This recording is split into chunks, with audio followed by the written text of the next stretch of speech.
Hey gang, it's been a little while since I've done one of these. You guys have asked some great questions, and I've got the first batch of Chicken Picks winners ready, so I'll announce them at the end of the video. So, let's hit it. Hey Glenn, I'm looking for a guitar to buy for a heavy sound. I'm as lost as can be. Any help? Okay, considering you haven't told me where you're located or what your budget is, I'm going to assume that you're a teenager in either North America or Europe. Fortunately, there are a ton of great guitars being manufactured for affordable prices these days. I'd say check out Legator, Schecter, LTD, or Washburn. You can get a beautiful 7-string Ola England Washburn Parallax Solar for just $6.99 US from Sweetwater. And well, if you want to know how that guitar sounds, check out Ola's channel because his tone is pretty fucking heavy. The Legator stuff is pretty awesome too, and it won't break the bank. If you guys have some other suggestions, leave them in the comments and let's trade some ideas. Hey Glenn, I absolutely love your videos, both the ones that are comedic and information. I've learned a lot about recording audio from you, and it's really improved my home studio sound, so thank you. Also, I was wondering what you might recommend in finding a job in music somewhere as the 16-year-old that I am.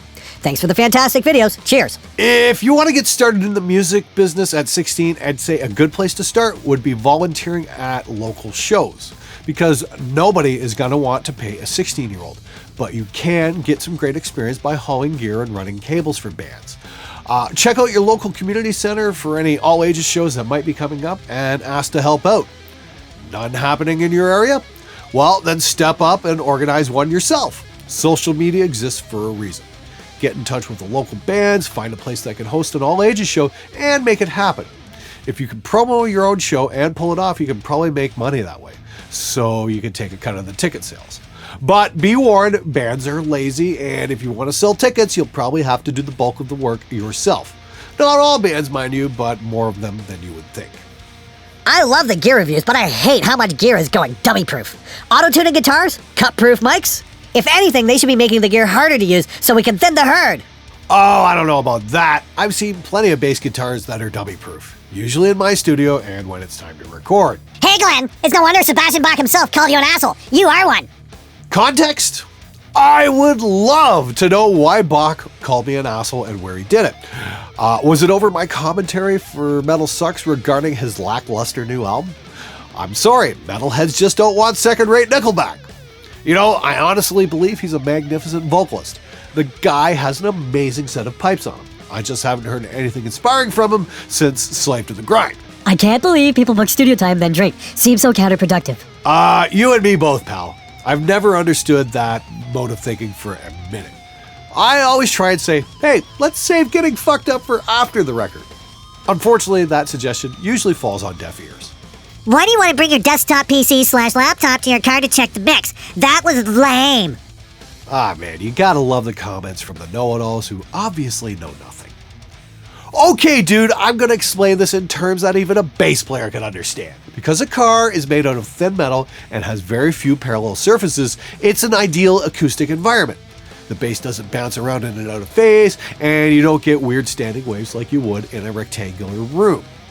I've always used my car stereo to check my mixes. I used to burn disc after disc testing out mixes and doing revisions and running back and forth between the car and the studio. But once I finally got a powerful enough laptop and a car stereo with an input jack, I was able to dump my projects onto my laptop and tweak the mixes right in the car. This process has saved untold hours compared to the way how I used to do it. Yes, I've got a great sounding control room, but mixes should be checked on more than just studio monitors. Being able to tweak on the fly and not be bound to a single room is a fantastic way to work. It's just a total pain in the ass that I have to drag along my iLock to use what I fucking paid for. I reiterate, manufacturers need to stop treating their legitimate users like criminals. Okay guys, I've got 2 winners for the SMG t-shirt slogan contest. First up, we've got Mr. X Laughter with this one. Suggestion 3, guitarists can tickle your G-string, but drummers know how to hit it. And next is Alex Miller with this. 1, 2, 3, 4. This shirt is smarter than your drummer. Thank you very much for your contributions, guys. You'll be getting your Chicken Picks sampler packs in the mail ASAP. If you haven't contacted me yet with your address, please do as soon as possible. Meanwhile, I'll be putting these slogans on prototype shirts to gauge audience interest. If they're popular enough, I'll print a run. And for the rest of you guys, I still need a shirt slogan that insults guitar players. Keep it short and snappy.